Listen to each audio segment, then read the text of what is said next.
Uncle Marcus was family until he wasn't. It started with a test, not a confession, not a scream, not a police report, just a plastic stick, 2 pink lines, and silence. Celia stood in the bathroom of her college apartment, barefoot, trembling, holding the pregnancy test like it was a loaded gun. The window was open. The November air was sharp, but her body felt numb. She hadn't told anyone. Not her roommate, not her friends, and especially not him. Because him wasn't just some guy she met at a party. He wasn't her boyfriend. He wasn't even supposed to be in her life like that. He was Uncle Marcus, her mother's younger brother, the man who'd helped raise her after her father died, the man who walked her down the aisle at prom, the man everyone trusted so blindly they never asked why he still texted her late at night, why he always invited her on solo family errands, why he'd show up at her dorm unexpectedly with food or wine or both. He was always helpful, always present, always watching. At first she thought it was normal. They were close. He'd been there for her since she was a little girl. But now she couldn't breathe. Celia dropped the test into the sink. It clattered against porcelain and landed face up again, pregnant. She didn't know what was worse, what had happened, or what it meant. Because if she was right, if the timeline lined up, if her instincts weren't lying, then the man everyone loved was about to become the face of a family's darkest secret. And no one would believe her. Not her mum, who called Marcus the rock of the family. Not her grandma, who still thought he was God-fearing. Not the pastor, not the neighbours, not even her old therapist who once said Marcus seemed like a good male role model. But Celia remembered. She remembered the first glass of wine, the way he looked at her after she turned 18, the time he hugged her too long, the time he touched her leg in the car and pretended it was an accident.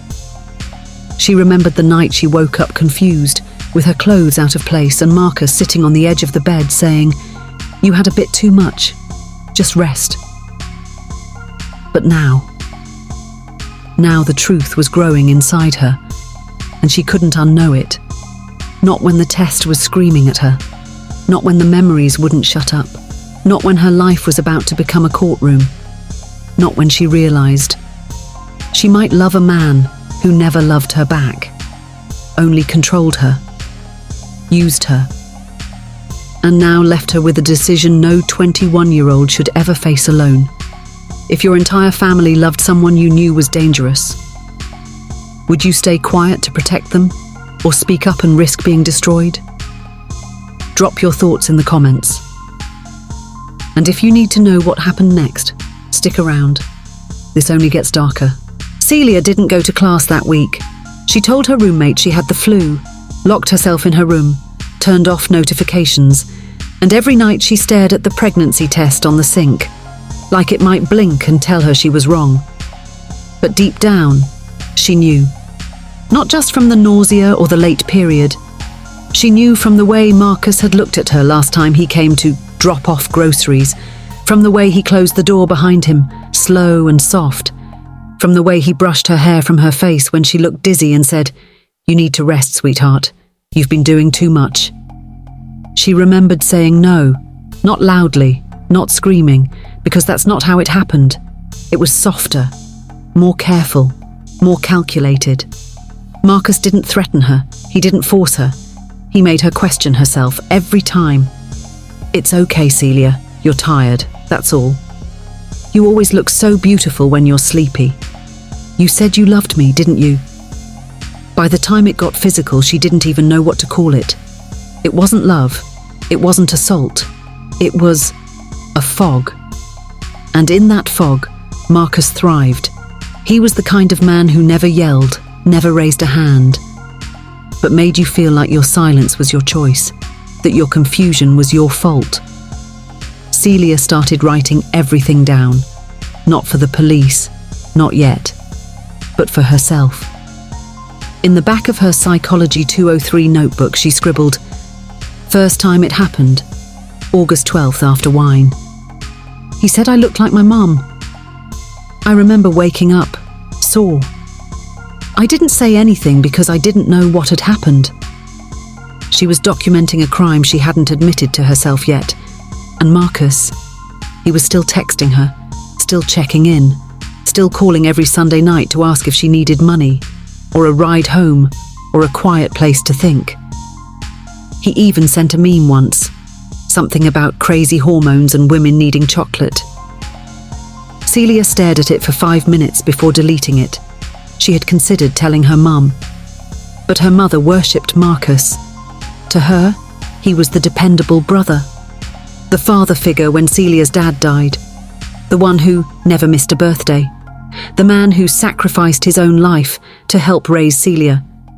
But Celia remembered a different man, the one who walked in without knocking, the one who sat too close on the couch, the one who always seemed to touch her shoulder a second too long, the one who told her at age 19, "You're not a little girl anymore. You've become stunning." And now he had left her with something that would force her to carry his secret inside her. But then something happened. 3 nights later, Celia opened her email and found an alert from her university's counselling service. Subject line: confidential resource, trauma response check-in. She hadn't asked for it. She hadn't signed up. But someone had flagged her name. And she knew instantly Marcus had done something, or said something. Someone else must have noticed.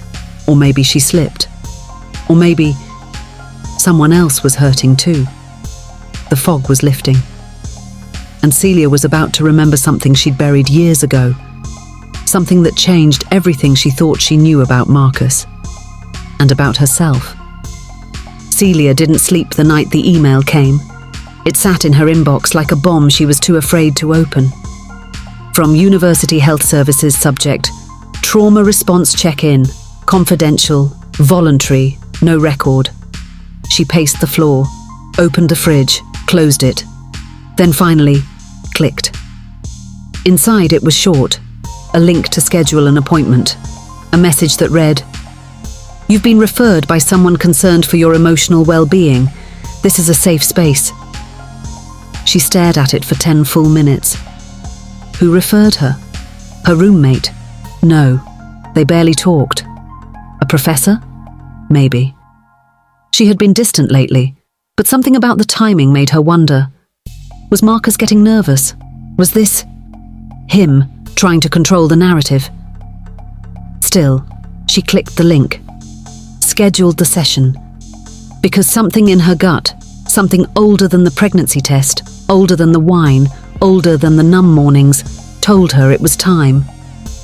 The therapist's name was Dr. Lillian Price, mid-50s, calm voice, no perfume, a silver ring on her thumb. She didn't ask about the pregnancy at first. Instead, she asked Celia when she first started feeling unsafe. And that's when it happened. The memory. It came out of nowhere. Not loud, not dramatic. Just a flash, a hallway, a door left ajar, a child's voice crying, and Marcus standing in the doorway saying, "Go back to bed, Celia. This isn't your business." She must have been 11, maybe 12. And it wasn't her. It wasn't her crying. It was someone else. A girl, small, curly hair, wearing pajamas. She said it out loud without realizing, and Dr. Price leaned in gently. "Do you know who the child was?" Celia blinked. Her throat tightened. She hadn't thought about her cousin Nina in years. Nina, who stayed with them one summer when her parents were going through a divorce. Nina, who used to wet the bed. Nina, who never came back after that summer. She remembered her mother saying something like, Nina needed special care, but they never visited her again, and now the pieces were rearranging themselves. The silence. The way Nina wouldn't sit next to Marcus at dinner. The way she flinched when he walked into a room. Was Nina the first? Or just the first Celia saw? She left therapy that day shaken. Not just by what she remembered, but by what she still couldn't remember clearly. Because if she missed that, What else had her mind protected her from? That night, she dug through old storage bins in her mum's basement. Family photos, old birthday cards, school papers, and buried under a pile of old letters, she found a VHS tape. Labelled in child's handwriting, "Me Nina, summer 09. The camera was shaky, 2 girls, playing with sidewalk chalk, giggling. Then the door creaks open in the background, and a voice, Marcus's voice, calm, sweet, saying, "Girls, let's come inside. I made popsicles." The smile dropped from Nina's face like someone cut the string. Celia noticed it now, that look of silent fear. She hadn't seen it before, because back then, she didn't know what to look for. How many girls had there been? How long had Marcus been getting away with it? And who else was still carrying the damage? If you uncovered a memory that changed everything you thought you knew about your family, would you confront it or bury it again to survive? Let us know in the comments. Like if this story has your heart racing. Subscribe for more real stories that uncover the truth. Celia didn't sleep for days after watching the tape. She couldn't stop thinking about Nina, where she was, if she was still alive, if she even remembered. But Celia remembered now, and that changed everything. She started with small steps, quiet ones. She didn't go to the police, not yet. She went to the archives, university computers, local newspaper records, family Facebook pages from over a decade ago. Nina was nowhere. No graduation posts, no tagged photos, no marriages, no deaths. It was like she disappeared in 2010. And when Celia called her mum to ask how Nina was doing, her mother paused too long before answering. "I haven't heard from her in years, sweetheart. Her parents moved up north. We lost touch."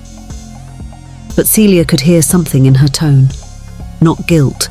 Something worse. Avoidance. The next call she made wasn't to a family member. It was to Dr. Price. She asked the question most victims wait years to say out loud. "If I go forward, and I'm wrong, does that make me a monster?" Dr. Price said something that stuck. "If you're wrong, you lose a bit of comfort.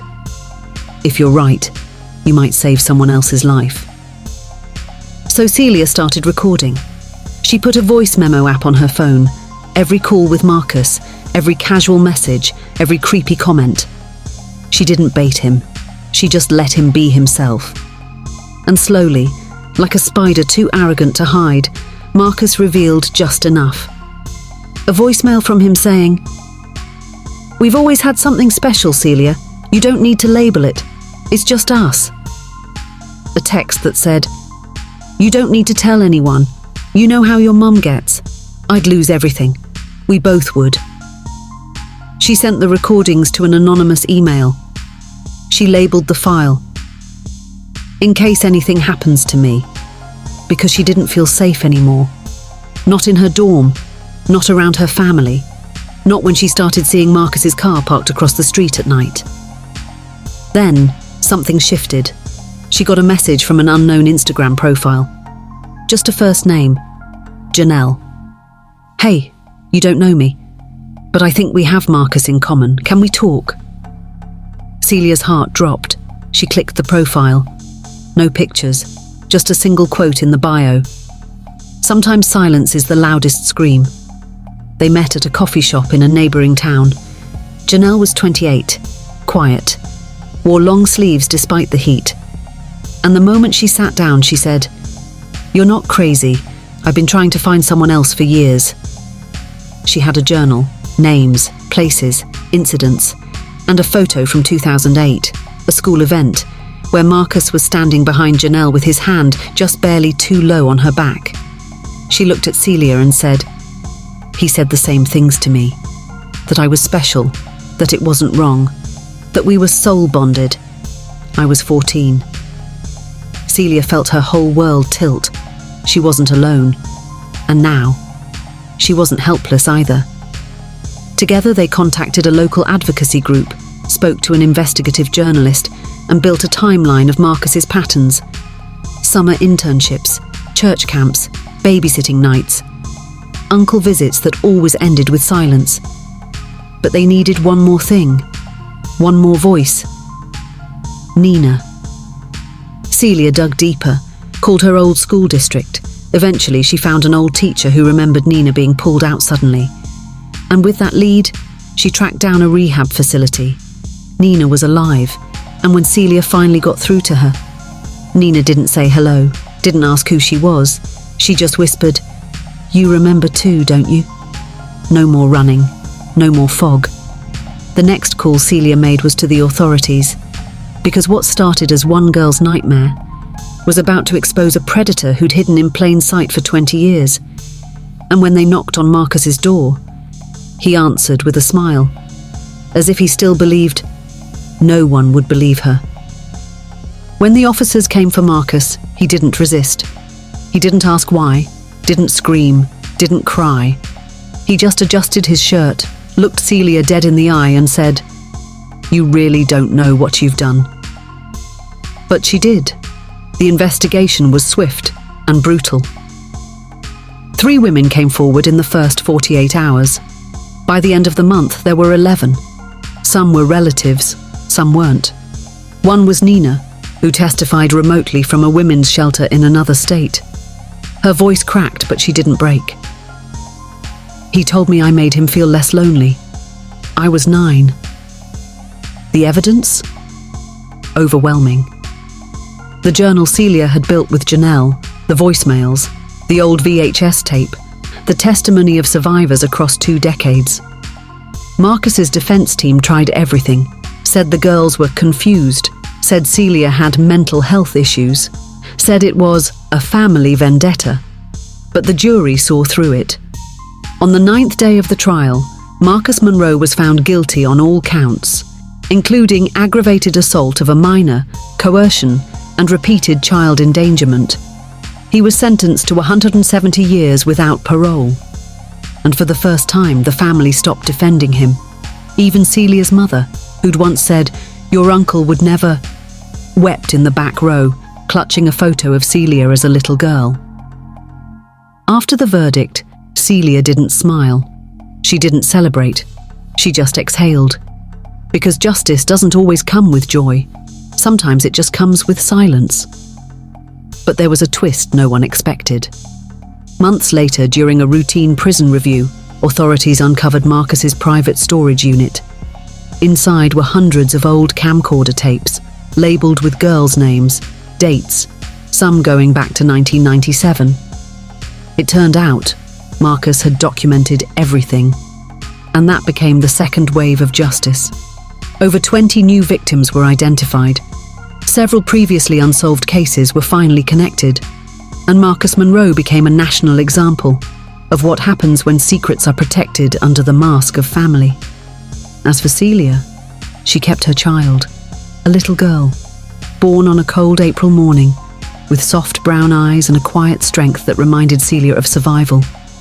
She doesn't tell her daughter everything yet, not now, but one day she will, because the cycle ends with her. And Nina? She started a non-profit. Remember her name. A trauma-informed foundation for girls abused by family members, the ones no one believed. Celia sits on the board. She speaks sometimes quietly, not to scare the world, but to warn it, because monsters don't always hide in shadows. Sometimes they sit at your family table. They say grace. They drive you to school. They tell you you're special. And if you're lucky, like Celia, you remember in time. What would you do if the person your entire family trusted turned out to be your worst nightmare? Would you stay quiet? Or burn everything to the ground? Drop your thoughts in the comments and we read every single one. If this story moved you, hit that like button and subscribe for more real stories where the truth finally wins.